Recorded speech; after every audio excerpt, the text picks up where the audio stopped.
Hello dear friends, स्वागत है आपका अपने यूट्यूब चैनल एसडी एजुकेशन पर। आज हम बात करेंगे सीटेट जो दिसंबर 2024 में एग्ज़ाम होने वाला है उसका मोस्ट इम्पॉर्टेंट टॉपिक है ईवीएस से। ईवीएस का जो इम्पोर्टेंट टॉपिक है वो है जानवर यानी कि एनिमल। इस पर आधारित जो क्वेश्चन है वो हर बार देखने को मिले हैं और इस बार जरूर उम्मीद है पूरी की पूरी कि यहाँ से आपको 2 से कुछ 3 से क्वेश्चन बिल्कुल देखने को मिल जाएंगे। तो ये सीटेट का बहुत ही इंपॉर्टेंट टॉपिक है और जितने भी यहाँ पर पॉइंट्स कवर किए गए हैं तो वो सब एनसीईआरटी पर आधारित हैं और सीटेट में सबसे ज़्यादा जो क्वेश्चन है वो एनसीईआरटी से बेस्ड ही पूछे जाते हैं। तो एनसीईआरटी आधारित ये जो पूरी की पूरी श्रृंखला होने वाली है, तो अगर आप सीटेट में अच्छे से अच्छे अंक प्राप्त करना चाहते हैं तो वीडियो को आप शुरू से लेकर लास्ट तक पूरी देखिए। और अगर आप वीडियो पर पहली बार आए हैं तो प्लीज़ वीडियो को लाइक कीजिए, अपने दोस्तों के साथ वीडियो को अधिक से अधिक शेयर कीजिए और चैनल को सब्सक्राइब भी कीजिए। बढ़ेंगे हम अपने इस वीडियो में आगे की तरफ और ईवीएस का इंपॉर्टेंट टॉपिक जो जानवर या एनिमल है, पशु, इसके बारे में हम डिटेल में बात करेंगे। तो पशुओं के बारे में अगर हम बात करें सबसे पहले तो जो पशु होते हैं हमारे आसपास हम स्तनधारी, सरीसृप, पक्षी, उभयचर, कीड़े मकोड़े और कई अन्य छोटे रूपों से लेकर विभिन्न प्रकार के जानवर हम देखते हैं। ये सभी पशु या जानवर होते हैं। जानवर अपनी क्षमता और प्रकृति के आधार पर जमीन या पानी में रह सकते हैं और हवा में भी उड़ सकते हैं। यानी कुछ जो जानवर होते हैं, पशु होते हैं, वो प्रकृति के आधार पर, अपनी क्षमता के आधार पर जमीन पर भी रहते हैं, जिनको हम स्थल वाले जो जानवर है वो कहते हैं। कुछ जो होते हैं वो पानी में रहते हैं, इनको हम जलीय जीव के नाम से जानते हैं। और कुछ जो होते हैं वो हवा में भी उड़ सकते हैं, इनको हम वायु के जो होते हैं वो वायवीय जंतु के नाम से हम जानते हैं। और कुछ जल और थल दोनों पर रहते हैं, इनको हम उभयचर के नाम से जानते हैं, यानी जल में भी वो रह सकते हैं और थल में भी वो रह सकते हैं। जानवर जो होते हैं वो चलने फिरने में सक्षम होते हैं और वे एक स्थान से दूसरे स्थान पर अपनी विभिन्न प्रकार की आवश्यकताओं को पूरा करने के लिए वो गति गमन यानी कि एक स्थान से दूसरे स्थान तक वो जाते हैं। आगे अगर हम बात करें तो जानवरों के भोजन संबंधी आदतें अलग अलग होती हैं। कुछ मांसाहारी होते हैं, कुछ शाकाहारी होते हैं और कुछ सर्वाहारी भी हो सकते हैं। यानी कुछ जानवर ऐसे होते हैं जो सिर्फ मांस पर ही डिपेंड होते हैं, कुछ ऐसे होते हैं जो सिर्फ शाकाहारी होते हैं यानी सिर्फ घास फूस ही खाते हैं, और कुछ ऐसे होते हैं जो सर्वाहारी होते हैं यानी कि जो घास भी खाते हैं और मांस भक्षण भी करते हैं। तो इस प्रकार से मांसाहारी, शाकाहारी और सर्वाहारी भोजन की आदतों संबंधित जानवर अलग अलग प्रकार के होते हैं। जो जानवर होते हैं वो अलग अलग प्रजनन विधियों से प्रजनन भी करते हैं और अपनी संतानों को जन्म भी देते हैं। यानी प्रजनन होता क्या है, तो प्रजनन के बारे में अगर देखा जाए तो अपने जैसी ही संतानों को उत्पन्न करना प्रजनन कहलाता है। तो जो जानवर होते हैं, पशु होते हैं, अलग अलग प्रकार की प्रजनन विधियां अपनाते हैं और अलग अलग प्रकार से जीवों को वो जन्म देते हैं, अपनी संतानों को जन्म देते हैं। विभिन्न प्रकार के जो विभिन्न जानवरों की प्रजनन की विशिष्ट विधि होती है वो उनकी प्रकृति पर निर्भर करती है। यानी जिस प्रकार की प्रकृति होती है पशुओं की, उसी प्रकृति के आधार पर ही वो प्रजनन की जो क्रिया है वो अपनाते हैं। प्रजनन की जो विधि है उनके अंतर्गत वही पाई जाती है। आगे हम पशुओं के वर्गीकरण के बारे में बात करेंगे।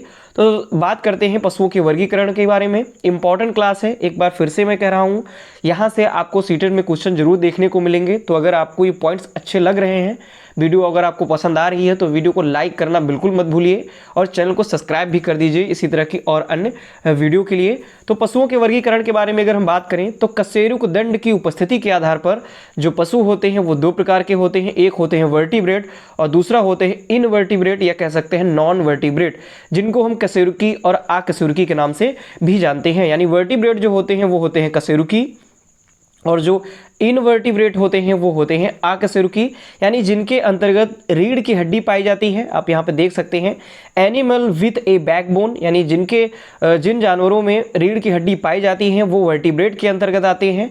और इनवर्टिब्रेट जो होते हैं वो होते हैं अकशेरुकी, यानी एनिमल विदाउट ए बैकबोन, यानी इनके अंदर जो बैकबोन होती है, रीढ़ की हड्डी होती है, वो नहीं पाई जाती है।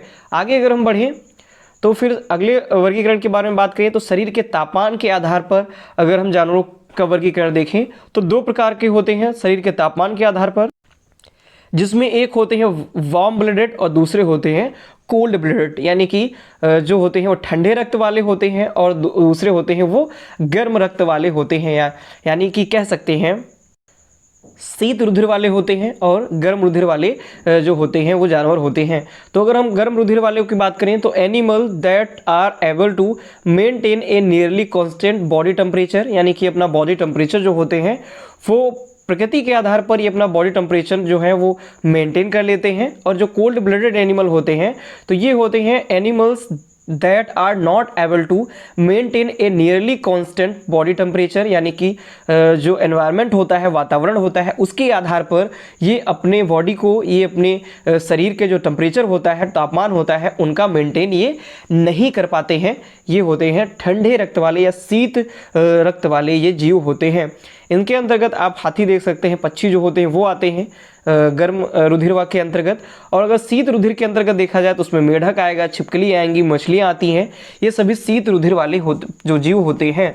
अगले हम प्रकार की अगर हम बात करें, अगले वर्गीकरण की बात करें तो भोजन की आदतों के आधार पर जो पशु होते हैं वो 3 प्रकार के होते हैं। एक होते हैं हर्बीवोरस, दूसरे होते हैं कार्निवोरस और तीसरे होते हैं ओमनीवोरस, जिनमें से शाकाहारी होते हैं, मांसाहारी होते हैं और जो ओमनीवोरस होते हैं ये होते हैं सर्वाहारी।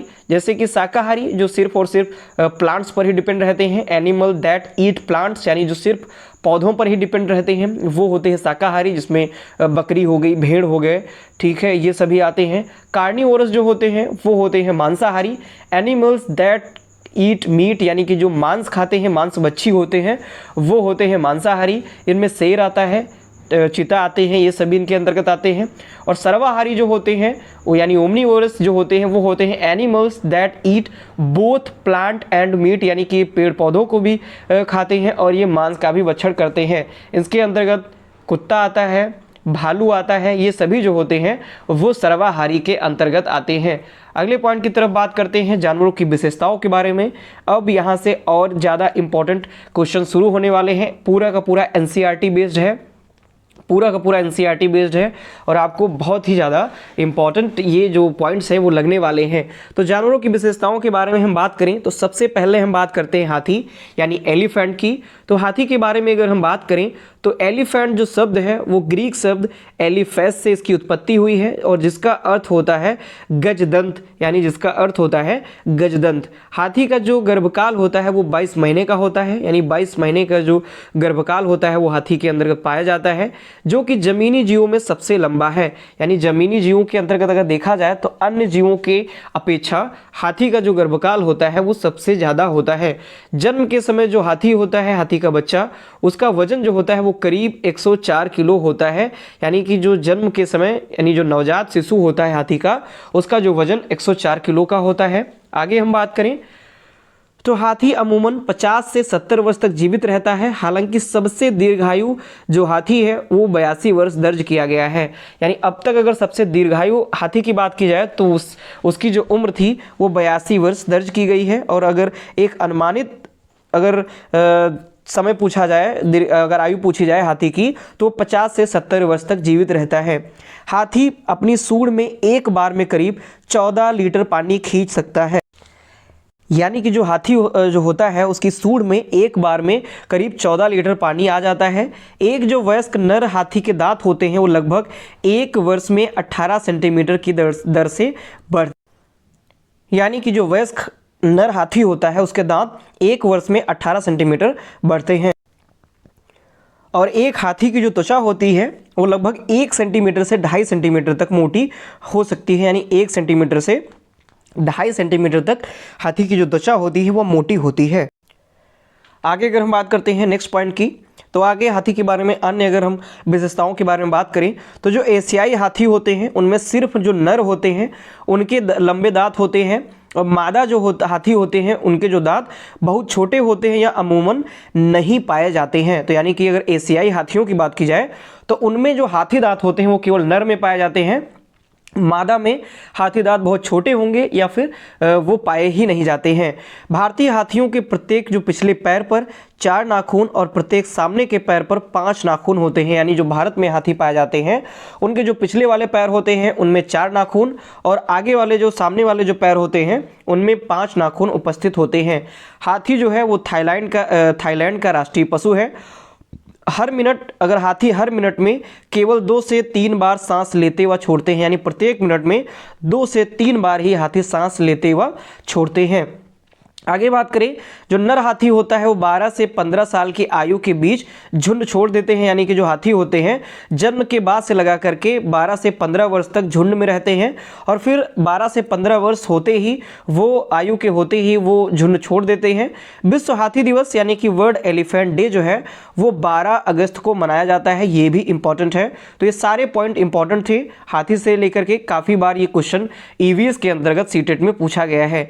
आगे हम बात करते हैं सांप के बारे में, यानी सर्प के बारे में अगर हम बात करें तो भारत में केवल 4 तरह के जो सर्प होते हैं वो जहरीले होते हैं। हालांकि पाए कई प्रकार के जाते हैं, लेकिन 4 तरह के जो सांप होते हैं वो जहरीले होते हैं, जिनमें जो पहला होता है वो नाग है जिसको कोबरा कहते हैं, दूसरा है दुबोइया, रसल्स वाइप्स, तीसरा है करैत, कॉमन करैत, और जो चौथा है अफाई, सॉ स्केल्ड वाइप्स। ये 4 प्रकार, जो 4 तरह के जो ये सर्प होते हैं ये जहरीले होते हैं। भारत में पाए जाने वाले जहरीले सांपों की ये प्रजातियां होती हैं। आगे अगर हम बात करें तो सांप काटने की जो दवा होती है वो सीरम उसे कहते हैं, वो सांप के जहर से ही बनाई जाती है। सांप के जो 2 खोखले दांत होते हैं, यानी कि आप यहाँ पर देख भी सकते हैं आगे के जो दांत होते हैं ये 2 खोखले होते हैं जिनके द्वारा यह जहर को छोड़ता है, यानी कि जो ये सामने के जो 2 दांत होते हैं यही व्यक्ति के शरीर के अंदर घुस जाते हैं और इन्हीं के माध्यम से ही जो जहर होता है वो व्यक्ति के शरीर में पहुंच जाता है। सांप के जो बाहरी कान होते हैं वो नहीं होते हैं, यानी जो सांप के जो कान होते हैं वो नहीं पाए जाते। वह जमीन पर हुए कंपन को सुनता है, यानी इस प्रकार से जो सांप होता है वो सुन नहीं सकता, बल्कि जमीन पर जो हुआ कंपन होता है वो उसको महसूस करता है।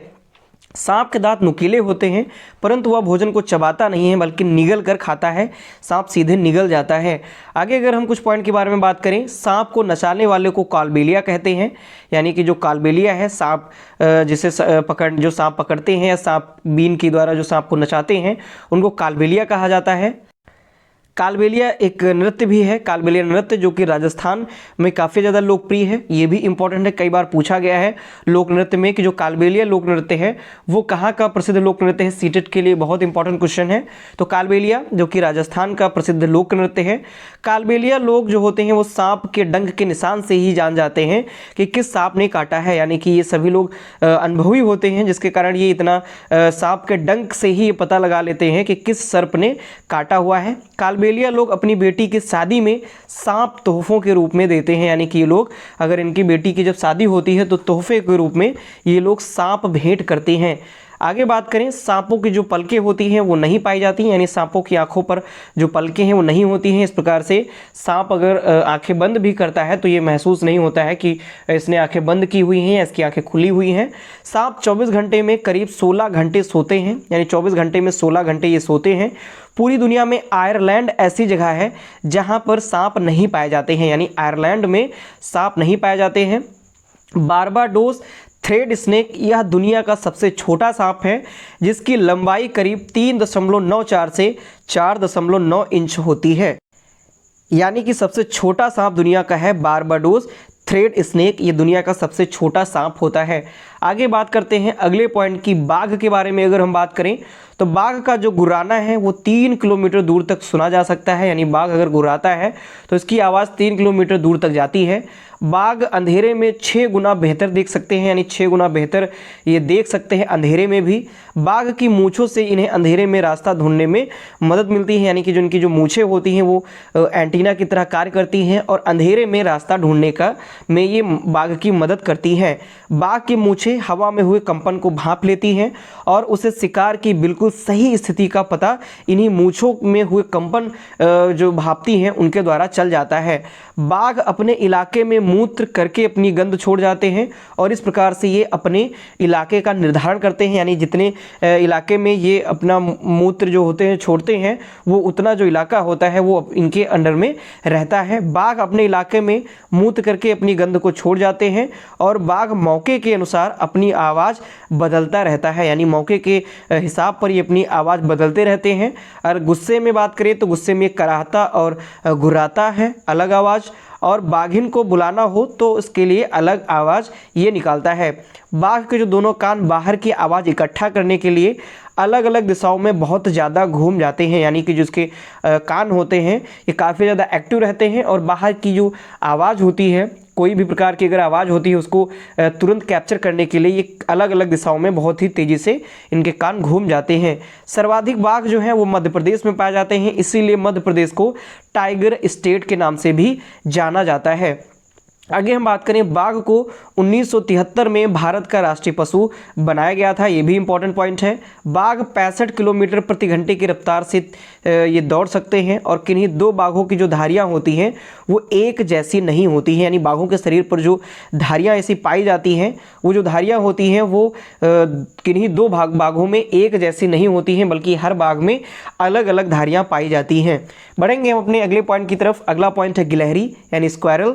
अगर गिलहरी के बारे में बात की जाए तो जो गिलहरी के दांत होते हैं ये हमेशा बढ़ते रहते हैं, लेकिन घिसने तथा कुतरने से ये छोटे हो जाते हैं। इसीलिए जो गिलहरी होती हैं वो हर टाइम कुछ ना कुछ कुतरती रहती हैं, घिसती रहती हैं, ताकि इनके जो दांत हैं वो घिसते रहें, क्योंकि इसके दांत हमेशा बढ़ते रहते हैं और अगर बहुत अधिक बढ़ जाएंगे तो इसके लिए गिलहरी के लिए काफ़ी ज़्यादा समस्या हो सकती है, इसकी जान भी जा सकती है। इसके लिए ये हर टाइम गिलहरी जो होती है वो अपने दांतों को घिसती रहती है और जो कठोर वस्तुएं होती हैं, कठोर से कठोर चाहे अखरोट हो या अन्य वस्तुएं हो, उनको ये कुतरती रहती है, उनको घिसती रहती है। बात करें पूंछ को छोड़कर, जो गिलहरी होती है इसके शरीर की लंबाई लगभग 12 से 25 सेंटीमीटर तक होती है। आगे अगले पॉइंट की तरफ बात करें, स्लॉथ। स्लॉथ के बारे में अगर बात करें तो स्लॉथ जो होता है वो भालू जैसा दिखता है, परंतु यह भालू नहीं है। आप यहाँ पे देख सकते हैं ये स्लॉथ है और स्लॉथ जो होता है आपको भालू के जैसा दिखेगा, लेकिन ये भालू नहीं होता है। ये दिन के करीब 17 घंटे पेड़ों से उल्टे सिर लटक कर मस्ती में सोते रहते हैं, यानी 24 घंटे में ये 17 घंटे पेड़ों से उल्टा लटक कर ये सोते रहते हैं। ये जिस पेड़ पर रहते हैं उसी के पत्ते खाकर पलते हैं। काफ़ी ज़्यादा आलसी हैं, ये बहुत ज़्यादा आलसी होते हैं, जल्दी पेड़ से नीचे नहीं उतरते हैं और जिस पेड़ पर ही ये रहते हैं उसी पेड़ की पत्तियों को ये खाते रहते हैं। ये सप्ताह में एक बार ही सौंच के लिए पेड़ से नीचे उतरते हैं, यानी कि ये सप्ताह में केवल एक बार ही सौंच करने के लिए पेड़ से नीचे उतरते हैं। बाकी ये दिन, ये बाकी सप्ताह भर या कह सकते हैं पूरे लाइफ तक ये पेड़ पर ही रहते हैं, केवल सौंच के लिए ही नीचे उतरते हैं। लगभग 40 वर्ष के अपने पूरे जीवन में ये मुश्किल से 8 पेड़ों पर ही घूमने की तकलीफ उठाते हैं, यानी सिर्फ और सिर्फ अपने 40 वर्ष के जीवन में ये 8 पेड़ों पर केवल रहते हैं और 8 पेड़ों की ही पत्तियों को ये खाते हैं। तो इस प्रकार से ये आज की बहुत ही इंपॉर्टेंट क्लास थी ईवीएस की, जो कि पशुओं के बारे में, एनिमल्स के बारे में थी। पूरी की पूरी जो क्लास है वो एनसीईआरटी बेस्ड है, सारे इंपॉर्टेंट पॉइंट्स बताए गए हैं इसमें। तो वीडियो आप शुरू से लेकर लास्ट तक जरूर देखिए, सीटेट में इससे बहुत ज़्यादा आपको बेनिफिट मिलने वाला है। और अगर आपको ये वीडियो, ये क्लास अगर आपको पसंद आती है तो प्लीज़ वीडियो को लाइक करें, कमेंट बॉक्स में कमेंट करें और अपने दोस्तों के साथ वीडियो को अधिक से अधिक शेयर करें तथा चैनल को सब्सक्राइब करें। धन्यवाद।